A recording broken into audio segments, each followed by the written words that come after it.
Oke, gas, gas, gas, gas, gas. Awas. Bab 447 Siapa kamu? Suaranya tajam, dengan kemarahan.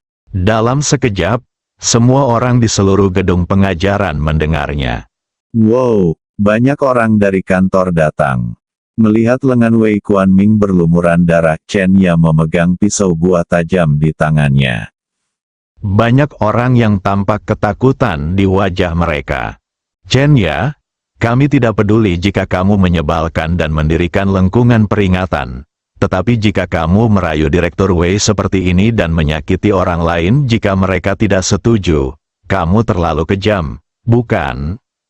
Tiana berteriak dengan marah. Pikiran Chen Ya menjadi kosong sekarang. Dia hanya secara naluriah ingin berjuang dan melepaskan diri. Kini, melihat lengannya berlumuran darah, dia yang baik hati juga menunjukkan permintaan maaf yang mendalam di wajahnya. Dia terus menggelengkan kepalanya dan berkata, "Bukan itu yang kamu katakan. Dan aku tidak benar-benar ingin terluka Direktur Wei." Mendengus. Chen Ya, aku benar-benar tidak menyangka kamu berperilaku seperti wanita yang suci dan galak di masa lalu, tapi kamu akan melakukan hal seperti itu hari ini. Kamu benar-benar tidak tahu malu. Saya, Wei Kuanming, Dekan Departemen yang bermartabat, bagaimana saya bisa tergoda oleh Anda? Bagaimana saya bisa dibingungkan oleh Anda?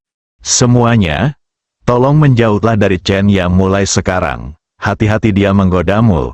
Tidak, aku akan mencari kepala sekolah dan meminta kepala sekolah untuk mengeluarkannya sebagai pelacur. Wei Kuanming tampak benar. Ledakan, kata-katanya mengejutkan semua orang, dan mata mereka menatap Chen Ya dengan rasa jijik yang mendalam. Tian Na dan Wei Kuanming saling berpandangan dan segera melangkah maju. Sambil menunjuk ke arah Chen Ya, dia berkata, "Chen Ya, sepertinya kamu benar-benar memiliki darah keluarga Chen. Keluarga Chen melakukan hal-hal yang tidak bermoral dan berasap. Saya tidak menyangka kamu akan bersekolah, menyumbangkan uang dan melakukan perbuatan baik untuk mendapatkan reputasi yang baik, tetapi sambil melakukan hal-hal yang tidak tahu malu, bagaimana Anda memberi contoh kepada orang lain?" Petik 2. Ucapan Tian Na sontak menyulut amarah di hati seluruh rekannya. Sumbangan gaji Chen Ya telah lama diketahui semua orang di sekolah. Karena apa yang dilakukan Chen Ya, meskipun itu adalah sesuatu yang tidak ingin dia minta, sekolah terus memujinya dan mendesaknya untuk belajar. Hal ini membuat rekan-rekan lainnya merasa tidak senang. Bahkan mereka merasa Chen Ya telah memberikan tekanan yang luar biasa kepada mereka. Kata-kata Tian Na membangkitkan api jahat semua orang. "Guru Chen, memang benar, keluarga Chen Anda sangat kaya. Hanya dengan menjual organ dapat menghasilkan lebih dari yang dapat kami hasilkan seumur hidup. Jadi Anda dapat menyumbangkan uang dan Anda tidak punya untuk membayar." "Ada apa, Guru Chen? Sekarang keluarga Chen tidak punya uang, jadi mereka ingin merayu Direktur Chen dan mencari pendukung baru." Ungkapan Guru Tian tentang perempuan jalang yang mendirikan lengkungan peringatan sangat tepat dan benar. Chen Ya memegang pisau di kedua tangannya dan seluruh tubuhnya gemetar. Hitam dan putih terbalik, dan semua orang berbicara tentang emas. "Aku hanya bisa menggeleng tak berdaya. Bukan itu yang kamu katakan?" "Tidak, benar-benar tidak." Mendengus, "Karena kamu masih belum mengakuinya sekarang, panggil saja polisi, nanti polisi akan mengetahuinya," teriak Tian Na keras. "Ya, hubungi polisi, biarkan polisi menangkapnya. Semua orang di keluarga Chen harus ditangkap dan diadili." Chen Ya merasa sangat putus asa, dan terlebih lagi, dia merasa sangat sedih dan sakit hati. Patah, bang, pisau itu jatuh ke tanah, dan tubuhnya terkulai lemas di tanah, dengan air mata di wajahnya. Putus asa, sedih, patah, Tian Na melangkah maju dan menamparnya. "Apakah kamu berpura-pura menyedihkan? apakah kamu masih ingin menjadi perempuan jalang dan membuat lengkungan peringatan? Chen Ya menutupi wajahnya yang kesakitan. Tiana, kamu menghinaku, aku. Patah, Tiana menamparnya lagi. Kalau begitu, panggil polisi, mari kita lihat siapa yang begitu kejam dan tidak tahu malu. Saya, Bang, kamu bajingan. Tiana menamparnya 2 kali lagi. Tak satu pun dari rekan-rekan di tempat kejadian melangkah maju untuk menghentikannya. Sebaliknya, mereka semua menunjukkan kegembiraan dan kelegaan di mata mereka. Chen Ya duduk di tanah, air mata mengalir di wajahnya, tidak tahu harus berkata apa. Direktur Wei, ayo kita seret dia keluar, jalan-jalan di sekitar kampus, biarkan semua orang melihat sifat aslinya, lalu minta kepala sekolah untuk mengeluarkannya. Tiana memandang Wei Kuanming dan berkata, mata Wei Kuanming bersinar karena kedinginan dan kekejaman. Awalnya, dia mengira serangan diam-diam akan berhasil, dan kemudian dia langsung membunuh Chen Ya di kantor. Oleh karena itu, dia secara khusus meminta Xiaomi Tiana untuk membantu menjaga pintu. Dia tidak menyangka Chen Ya begitu kuat. Sekarang, dia marah. Tentu saja dia juga tahu kalau alasan Tiana begitu marah adalah karena dia cemburu. Untuk membalas Chen Ya dan menenangkan amarah Tiana, Wei Kuanming mengangguk, "Oke, lakukan saja apa yang kamu katakan." Ayo pergi bersama. Tiana berkata dan memanggil semua orang untuk berkumpul. Wow, beberapa guru muda yang menyanjung telah melangkah maju, mengangkat Chen Ya dan menyeretnya ke pintu. Saat ini, Ji Fei kebetulan muncul di pintu. Dia tidak tahu di kantor mana Chen Ya berada, tapi dia menemukannya setelah mendengar pertengkaran itu. Melihat rambut Chen Ya yang acak-acakan, pakaian acak-acakan, wajah pucat, dan penuh kesengsaraan, simpati tiba-tiba melonjak di hatinya. Keluarga Chen pantas mati. Itu karena orang-orang terkutuk tidak akan pernah berbelas kasihan. Tapi Chen Ya tidak pantas mati. Setidaknya dia adalah wanita yang baik hati. Hentikan semuanya, dia berteriak keras dan bergegas masuk. Semua orang terkejut. Ketika Tiana melihat Ji Fei, kilatan kepanikan muncul di matanya, tapi dia dengan cepat kembali normal. Mendengus, apakah kamu pacar Chen Ya? Biar ku beritahu, Chen Ya adalah seorang pelacur. Dia hanya melakukan tindakan tak tahu malu dengan merayu Direktur Wei di kantor. Dia hanya menipumu. Apakah kamu masih ingin melindunginya? Dia berbicara dengan benar dan sepertinya sedang memikirkan Ji Fei. Ji Fei memandang Chen Ya. Wajah Chen Ya dipenuhi dengan air mata penghinaan dan kesedihan. Dia tidak bisa menahan menggelengkan kepalanya, saya benar-benar tidak melakukannya. Direktur Chen masuk dan ingin menganiaya saya. Saya bertindak sendiri, pertahanan. Pada saat ini, dia tidak tahu mengapa. Tetapi ketika dia melihat mata Ji Fei, dia sangat ingin menjelaskan dengan jelas. Dan sangat khawatir Ji Fei juga akan salah paham. Namun yang tidak dia duga adalah Ji Fei melangkah maju dan mendorong kedua rekannya yang menarik Chen Ya. Sudah kubilang, jika kamu tidak memulihkan reputasi Chen Ya dalam waktu 2 jam, kamu akan menyesalinya. Setelah mengatakan itu, dia memeluk Chen Ya dan pergi. Tiana melangkah maju dan membuka tangannya, siapa kamu? Dia hanyalah wanita jalang teh hijau yang suka menipu orang lain. Jangan biarkan dia.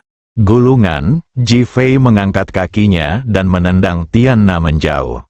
Ingat, jika kamu tidak melakukannya dalam 2 jam, kamu semua akan menyesal. Ji Fei memeluk Chen Ya dan pergi di bawah tatapan semua orang. Ada puluhan orang yang hadir, namun tidak ada yang berani berdiri dan berbicara. Baru setelah Ji Fei dan yang lainnya menghilang, Tiana menghela nafas lega. Ah, dia berteriak, kamu pikir kamu ini siapa? Teh hijau jalang, suami yang istrinya TDK setia. Pria dan wanita jalang, yang lain juga memiliki rasa jijik dan kemarahan yang sama di mata mereka. Bab 448 karakter Anda dapat menerangi banyak orang. Dalam perjalanan menuju kampus, Chenya bersandar di pelukan Ji-Fei, masih mengangkat bahunya dan menangis. Dia awalnya ingin mengajak Ji-Fei makan malam, tapi dia tidak menyangka Wei Kuanming ingin menganiayanya. Sangat menjijikkan, sangat menyebalkan, memikirkan untuk dipukuli dan dipermalukan lagi membuatku kehilangan muka. Setelah lama duduk di taman yang sepi di kampus, Chenya berhenti menangis dan menceritakan apa yang terjadi. Dia awalnya berpikir bahwa Ji-Fei tidak akan mempercayainya atau akan memiliki beberapa pertanyaan setelah mendengarnya. Tetapi dia menemukan bahwa Ji-Fei sangat jelas. Hal ini membuatnya kecewa dan merasa Ji-Fei tidak mempedulikannya. Berpikir bahwa ayahnya membunuh orang tua Ji-Fei. Sangat jarang Ji-Fei bisa menyelamatkan dan membantunya saat ini. Terima kasih.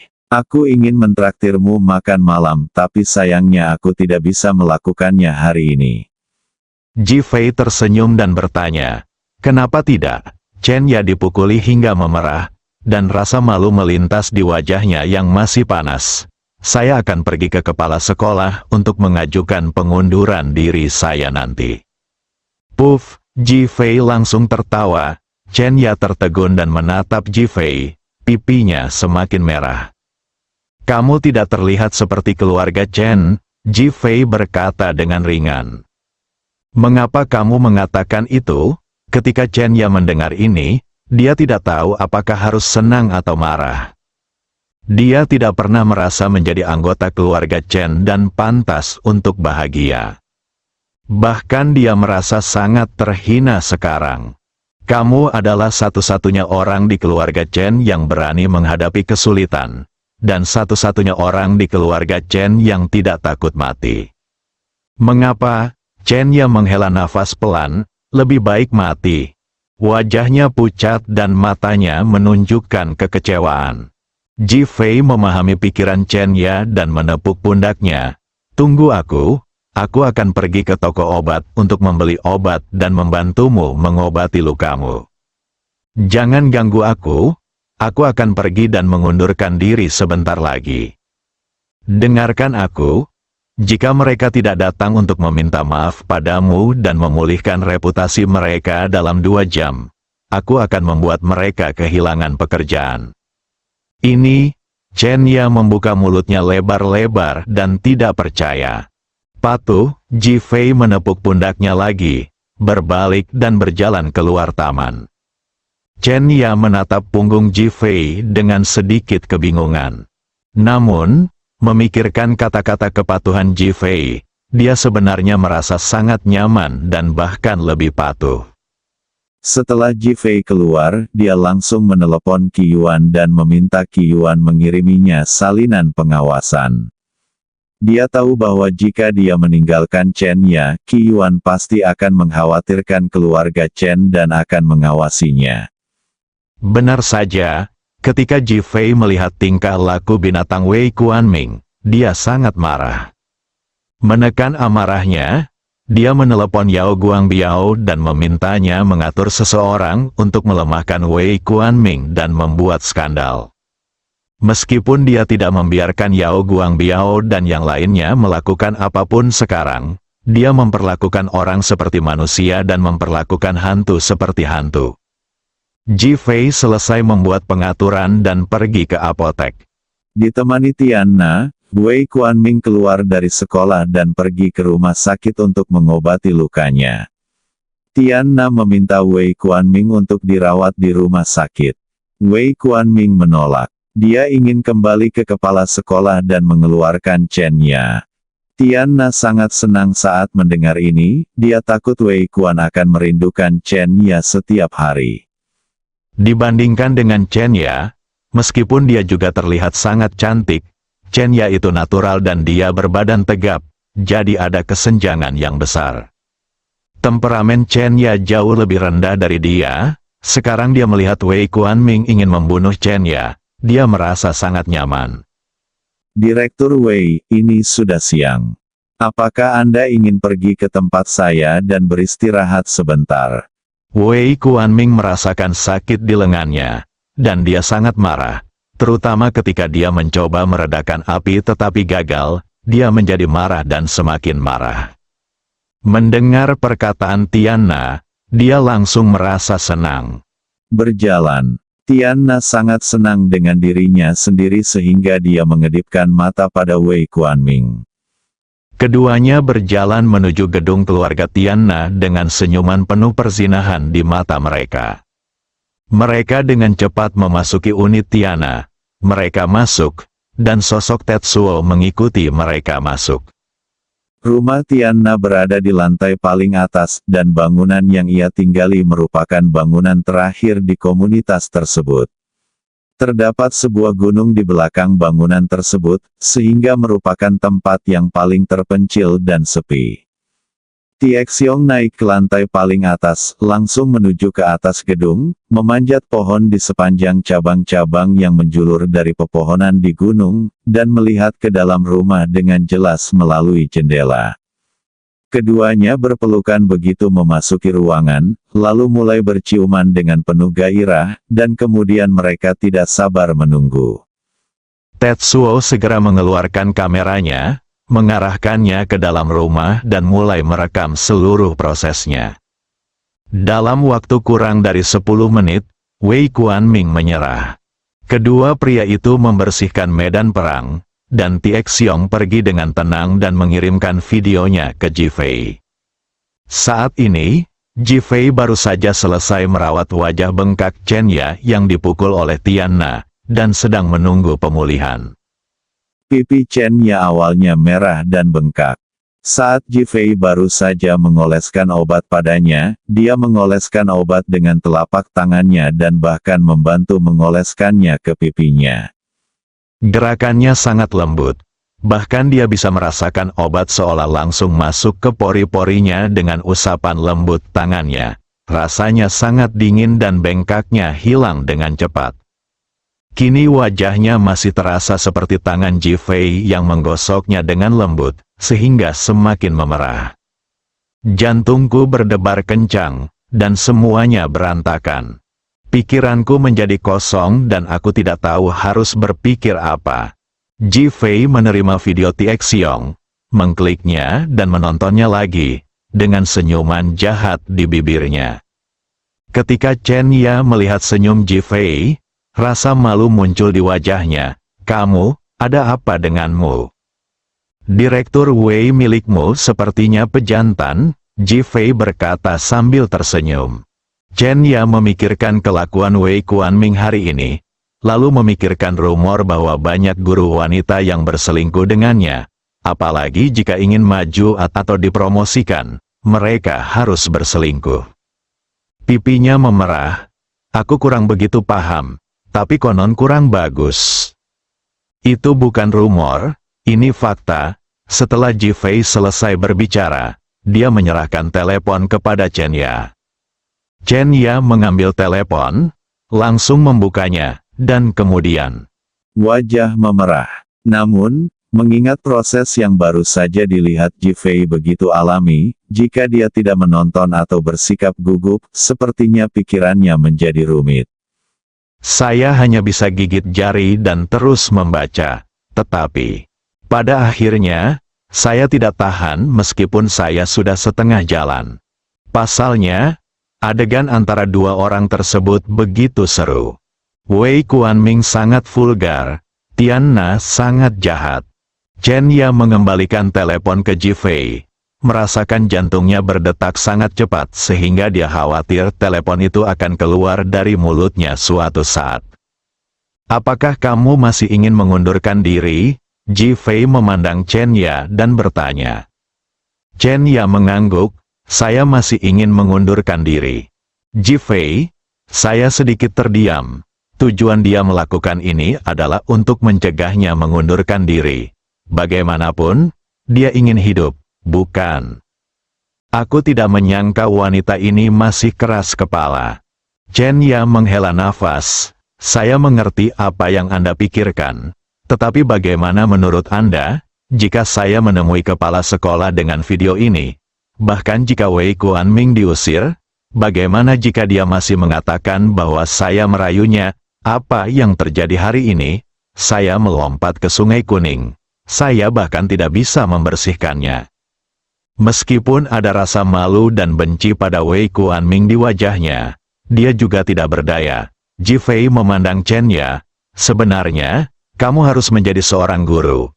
Kenapa? Chen Ya penasaran. Karaktermu bisa menerangi banyak orang. Chen Ya tampak terkejut dan terkejut di dalam hatinya. Dia tidak menyangka Ji Fei akan mempercayainya seperti ini. Ini memberinya kekuatan untuk dilahirkan kembali. Akhirnya berdiri. Anda dan saya akan mencari kepala sekolah. Bersambung.